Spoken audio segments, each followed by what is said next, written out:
Beberapa hari belakangan ini, sejumlah minimarket di DKI Jakarta menutup display pajangan rokok.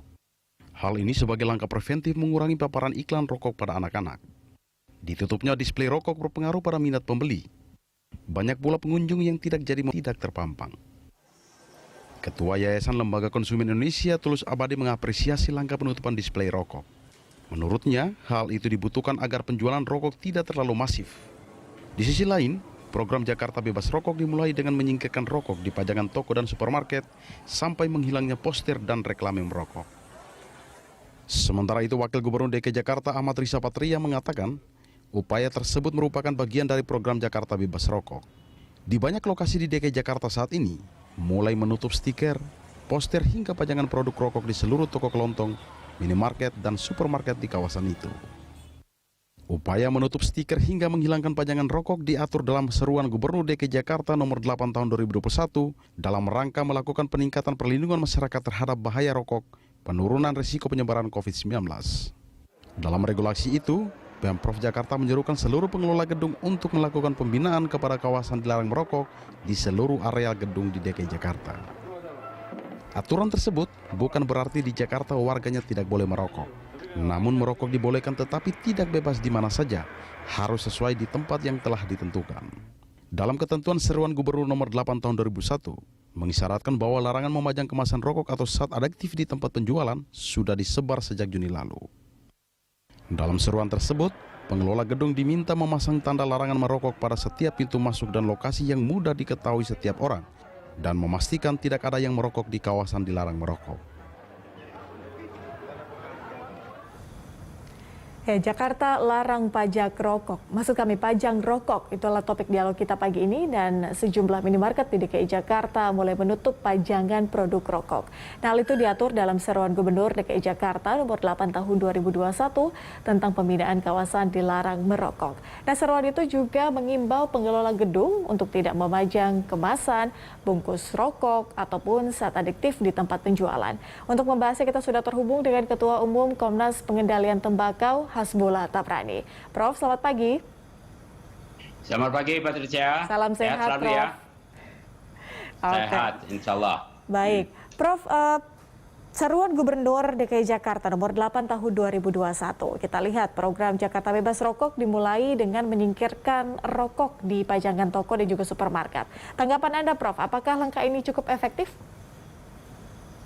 Ya, pertama saya appreciate apabila hal itu sudah menjadi perda nanti, ya, karena memang kami Komnas Pengendalian Tembakau dan kawan-kawan LSM, para profesional, para dokter yang sangat prihatin dengan keadaan Indonesia, khususnya para remaja, anak-anak sekolah 20%-nya merokok. Ini sangat-sangat dipengaruhi oleh iklan-iklan dan juga pajangan. Memang di Jakarta kalau kita lihat di toko-toko banyak sekali yang pajang rokok itu di dekat kasir supaya semua orang waktu mau bayar lihat. Ini trik-trik atau akal-akalan iklan sebetulnya. Dan kalau Pemda DKI bisa melarang itu alhamdulillah kami sangat mendukung. Karena apa? Karena rakyat, generasi muda adalah harapan bangsa. Kalau mereka keracunan rokok, kecanduan, maka banyak produktivitas yang hilang. Jadi kami sangat mendukung kalau Pemda DKI segera mengeluarkan perda, melarang iklan rokok total di Jakarta. Iklan luar gedung sudah dilarang. Ya, saya kira ini adalah bagian dari contoh kota-kota besar berbudaya di dunia. Oke, ini langkah awal yang bisa dikatakan cukup baik seperti itu ya, Prof.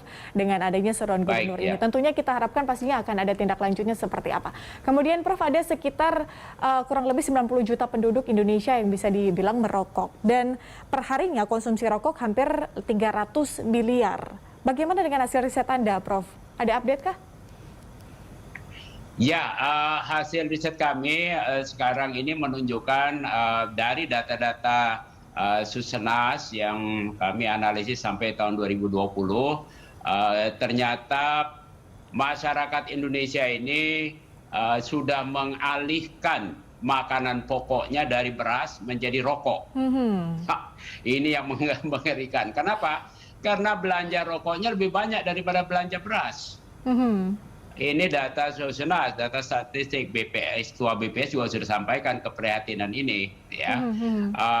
Uang yang dibelanjakan, kalau perhitungan kami ya, di Indonesia ini, itu sudah mendekati 500 triliun rupiah bangsa ini membelanjakan secara mubazir ya, untuk membeli rokok.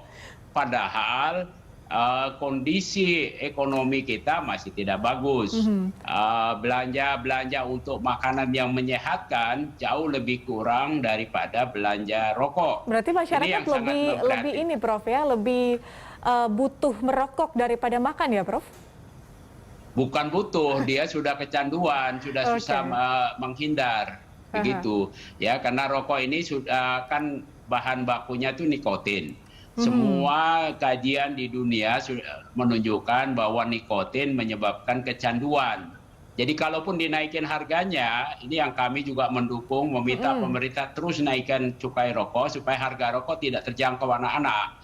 Ya, jangan sampai uang jajan sekolah bisa dibelikan rokok. Kemudian juga Pemda harus melarang penjualan rokok batangan. Ya, karena apa? Karena itu bagian yang merangsang anak-anak membeli rokok. Ya. Ini bagian-bagian yang kami harapkan bisa didukung oleh pemerintah, Pemda, dan pemerintah pusat. Pajangan rokok di tempat-tempat yang dapat dilihat anak-anak juga harus dilarang. Karena itu akan merangsang anak-anak. Iklan rokok baik di luar gedung, di dalam gedung maupun di internet harus juga dilarang. Negara-negara maju di seluruh dunia sudah melarang itu. Ya. Dan kita memang jauh tertinggal ini. Jadi kalau misalnya dilarang, marketingnya akan seperti apa, Prof? Well, seperti tadi saya sampaikan, pangsa pasar industri rokok sudah besar di Indonesia. Ya, bahkan kita ini dikritik sebagai negara yang paling bebas untuk para industri rokok menjual rokoknya. Dan karena orang sudah menyandu, dia akan cari sendiri, dia tanya. Ya. Kalau di Australia bahkan tidak ada merek rokok itu namanya plain packaging, ya, diikuti juga di beberapa negara Eropa.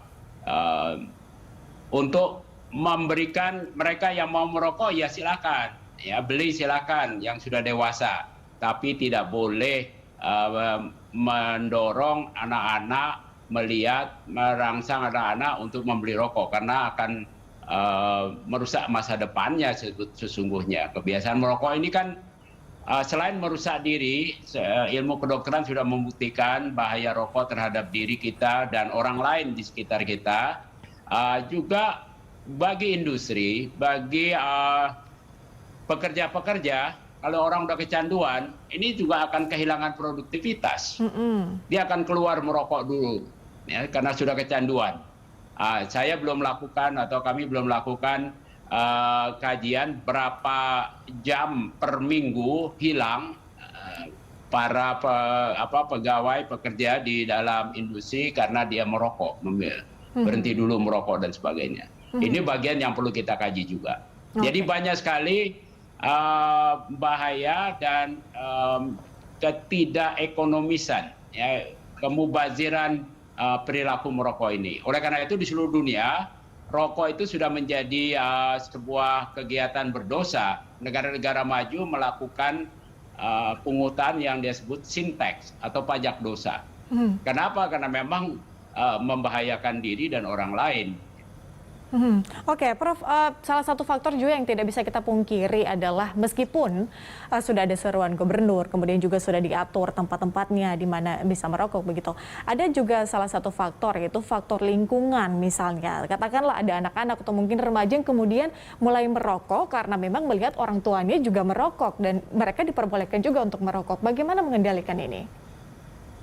Ya, untuk ini kami bersama dengan Kementerian Kesehatan sangat-sangat mendorong upaya-upaya berhenti merokok, upaya-upaya edukasi keluarga.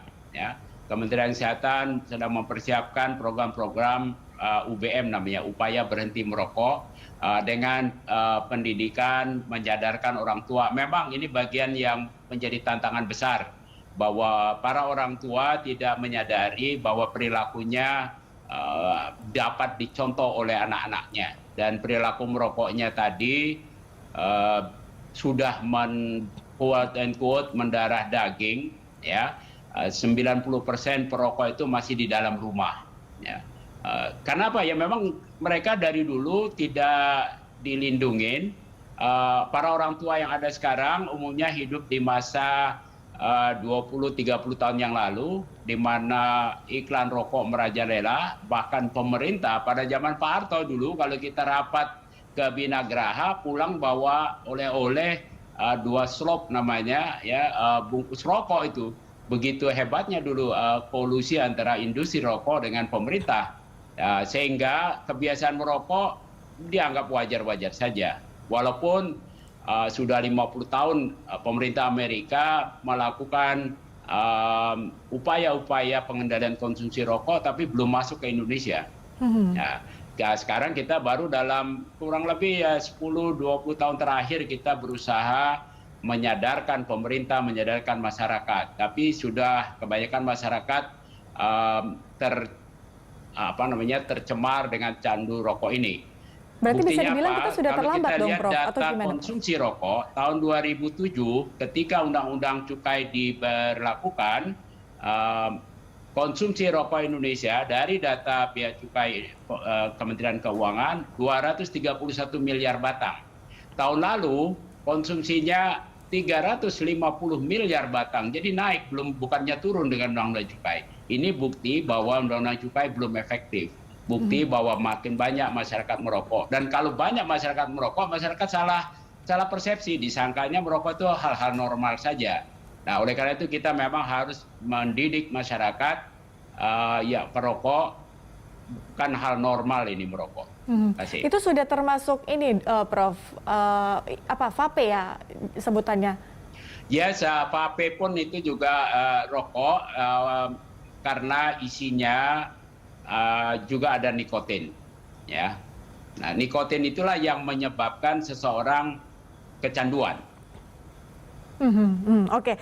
Prof, saya mengutip data di tahun 2016, penelitian Anda, Prof, terkait dengan 72,3% perokok sepakat kalau harga rokok itu 50.000 per bungkus dalam upaya agar mereka berhenti merokok, Prof. Kalau itu di tahun 2016, 50.000 per bungkus. Kalau sekarang kira-kira bisa berapa, Prof? Ya, tahun lalu teman-teman kami di Universitas Indonesia melakukan kajian, sekarang itu 70 ribuan. Jadi pada angka harga rokok per bungkus rata-rata 70.000, maka perokok baru mampu melawan kecanduannya. Wah, saya terpaksa menurunkanlah, saya terpaksa berhentilah. Tapi kalau harga rokok masih 20.000, 30.000, ya susah saya mau berhenti, masih saya bisa beli gitu. Itu kira-kira hasil kajian itu. Ya. Tapi itu juga bisa dibeli, mereka kan nggak harus beli per bungkus gitu ya, Prof, ya? Harus bisa juga beli per batang. Itu gimana? Nah, itu yang sekarang sebetulnya dari segi peraturan di peraturan pemerintah 102 itu sudah 109 2012 sudah dilarang sebetulnya menjual rokok ketengan. Tapi masyarakat kita kan bukan masyarakat yang taat aturan, ya, sorry to say. Sebagian besar tidak taat aturan. Jadi tetap aja dibeli. Kebanyakan orang tua juga belum terdidik seperti tadi saya sampaikan, bahkan menyuruh anaknya membeli rokok. Harusnya juga anak di bawah 18 tahun tidak boleh membeli rokok. Harusnya si pedagang juga tidak melayanin kalau ada anak-anak membeli rokok walaupun disuruh ayahnya, gitu ya. Ini upaya pendidikan masyarakat supaya berperilaku hidup sehat, produktif, ini sangat penting. Kalau tidak, saya khawatir ada efek eksternal, efek jangka panjang, di mana pada akhirnya kajian teman-teman dari Universitas Indonesia juga menunjukkan bahwa perilaku orang tua merokok itu menghasilkan anak yang stunting lebih tinggi dibandingkan dari para orang tua yang tidak merokok. Ya, itu setelah dilihat rentang waktu 7-14 tahun kemudian. Ya. Nah, kalau orang banyak yang stunting, stunting kita tahu bukan hanya badannya pendek, tetapi juga tingkat kecerdasannya juga lebih rendah. Nah, kalau kita mau bandingkan tingkat kecerdasan bangsa kita dengan bangsa-bangsa lain, kita cek saja di dalam ranking IQ dunia. IQ itu kan bagian bukan satu-satunya, tapi bagian penting untuk menunjukkan tingkat kecerdasan suatu bangsa. Nah, Indonesia masih pada IQ 87, tapi kalau perokoknya kita tertinggi di ASEAN, ranking IQ-nya rendah dibandingkan dengan Singapura, Korea, Cina yang ranking IQ-nya rata-rata IQ-nya sudah di atas 100. Jauh sekali. Kalau tidak kita merubah, ini nanti makin banyak bangsa-bangsa kita yang karena kebiasaan merokok, belanja rokoknya lebih banyak daripada belanja protein yang perlu buat meningkatkan IQ pada ibu hamil dan bayi anak-anak di bawah 3 tahun, kita akan terlibas. Itu yang saya khawatir.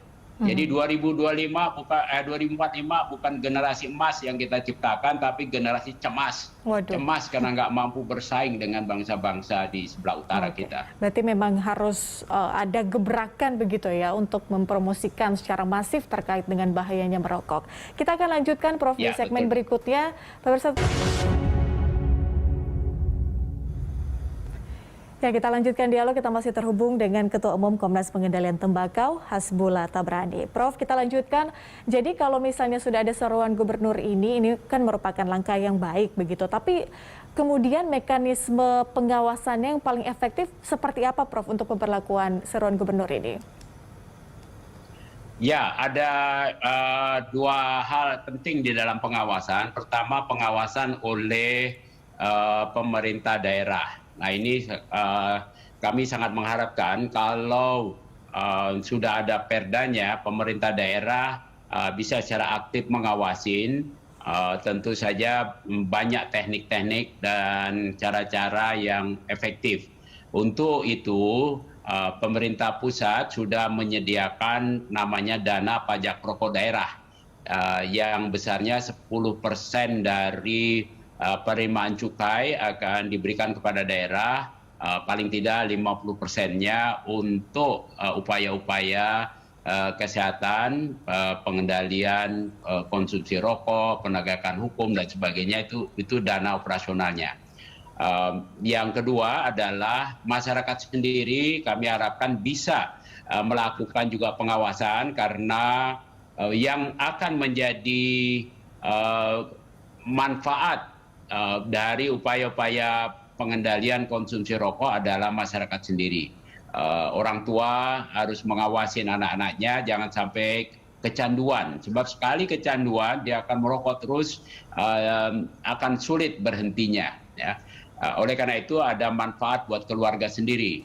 Jadi keluarga juga harus berpartisipasi aktif, dan karena itu saya sangat berharap pemerintah dalam hal ini Kemenkes harus aktif meningkatkan upaya-upaya pendidikan kesehatan kepada masyarakat, upaya-upaya penyuluhan, upaya-upaya untuk memberikan insentif kepada masyarakat berhenti merokok, namanya UBM. Ya, saya berharap paling tidak tambahan 10% lagi dedikasi oleh pemerintah pusat dana dari cukai rokok untuk upaya-upaya mendidik masyarakat, upaya-upaya untuk mensubstitusi atau mendidik petani tembakau untuk beralih usaha kepada yang lebih menguntungkan. Begitu juga para pekerja rokok supaya beralih, dilatih untuk mendapat keterampilan lain, supaya mereka dengan tenang bisa beralih kepada pekerjaan lain, mungkin dagang, mungkin bekerja lain yang mempunyai penghasilan lebih tinggi. Karena studi dari Bank Dunia menunjukkan bahwa angka kemiskinan pada petani tembakau dan pada pekerja rokok jauh lebih tinggi daripada angka kemiskinan di masyarakat umum. Artinya mereka sebetulnya mendapat upah, mendapat gaji yang sangat kecil, tidak seimbang. Jadi harus dikeluarkan mereka. Tapi sering dipakai sebagai alasan. Kalau kita kendalikan konsumsi banyak, nanti petani, pekerja rokok akan akan jadi korban. Ini sama sekali keliru. Itu hanya argumen-argumen orang-orang yang ingin mempertahankan iklan rokok, bisnis rokok sebebas-bebasnya. Ya, dia tidak sadar bahwa di seluruh dunia tidak ada pesawat yang membolehkan orang merokok.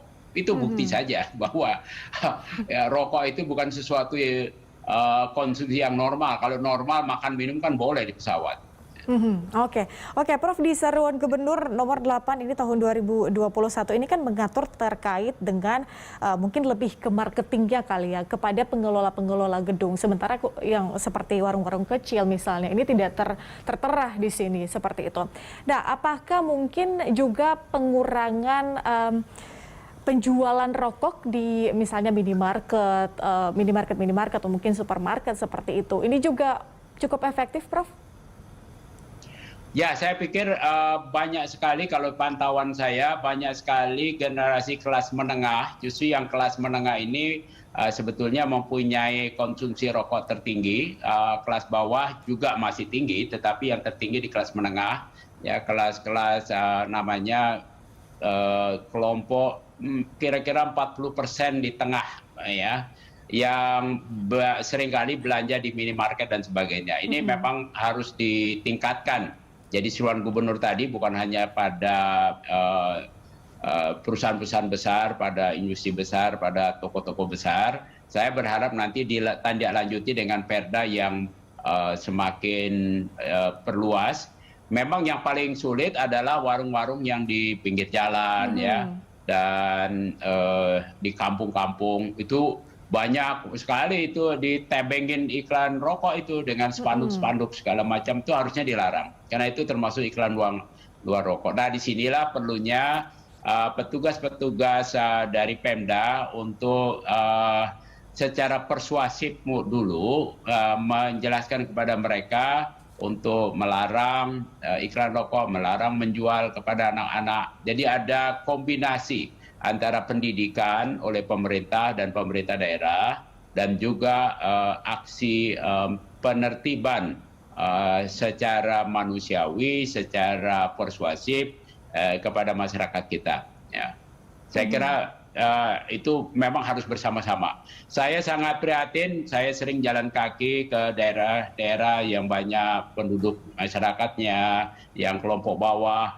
Itu kalau kita jalan kaki pagi, jam-jam 6, jam 8, waduh sudah kebanyakan duduk merokok begitu ya.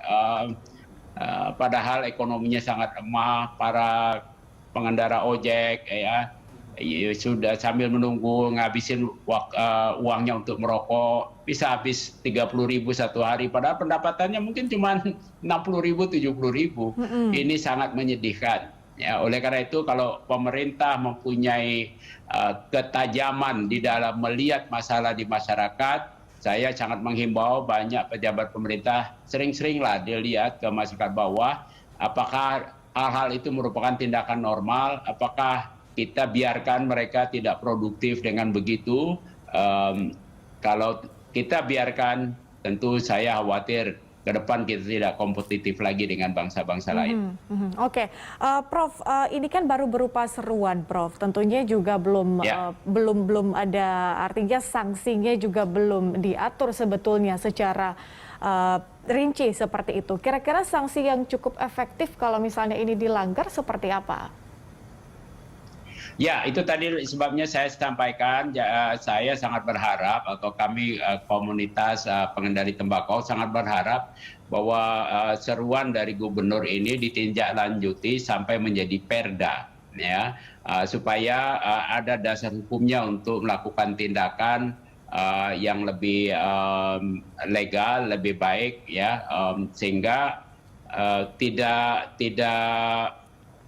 tidak sembarangan juga begitu ya. Kita ada step-stepnya yang bisa diatur dari perda tadi, dan tentu kita akan bahas bersama dengan DPRD kalau di DKI dan Dinas Kesehatan. Saya berharap juga bukan hanya Dinas Kesehatan, Yayasan Lembaga Konsumen juga dilibatkan karena sangat besar pengaruhnya terhadap konsumsi-konsumsi lain. Jadi ya, kita rumuskanlah nanti bagaimana step-stepnya supaya 10 tahun dari sekarang kita bisa mempunyai masyarakat yang berperilaku hidup sehat, udara bersih, bebaskan rakyat Jakarta dari asap rokok. Itu yang paling penting. Oke, Prof, terakhir juga sebagai closing statement Anda, Prof. Jadi tempat-tempat mana saja, kita balik lagi tadi ke soal marketing atau pemasaran. Jadi tempat-tempat mana saja yang kemudian menjadi segmen yang tepat untuk melakukan pemasaran iklan rokok? Well, menurut kami tidak perlu ada pemasaran iklan. Ya, ini memang bagian yang bagi industri, bagi negara disampaikan, atau pejabat negara menyampaikan, atau industri menginginkan ada pemasaran. Kita tahu bahwa barang ini barang yang tidak sehat, ya, jangan dipasarkan, justru harus dikurangin. Jadi kalau kami tidak memperdulikan itu, sorry to say, seperti tadi saya sampaikan, para perokok Indonesia sudah yang tertinggi di dunia ini prevalensinya. Dia akan terus beli, dicari, nggak perlu dipasarkan lagi. Ya. Jadi cukup biarkan yang sudah berjalan. Banyak produk nggak dipasarkan, laku di mana-mana. Ya. Oke, pengurangan iklan rokok harus dilakukan dibandingkan melakukan iklan atau menaruh iklan di berbagai tempat seperti itu. Dan juga edukasi kepada masyarakat terkait dengan bahaya merokok, apalagi kita sedang di tengah pandemi COVID-19 yang juga berimplikasi kepada kesehatan kita dan juga terhadap penyakit-penyakit lainnya. Terima kasih Prof sudah bergabung bersama kami di Good Morning Jakarta. Salam sehat selalu, Prof. Terima kasih Patricia. Sehat ya. Salam sehat, Prof.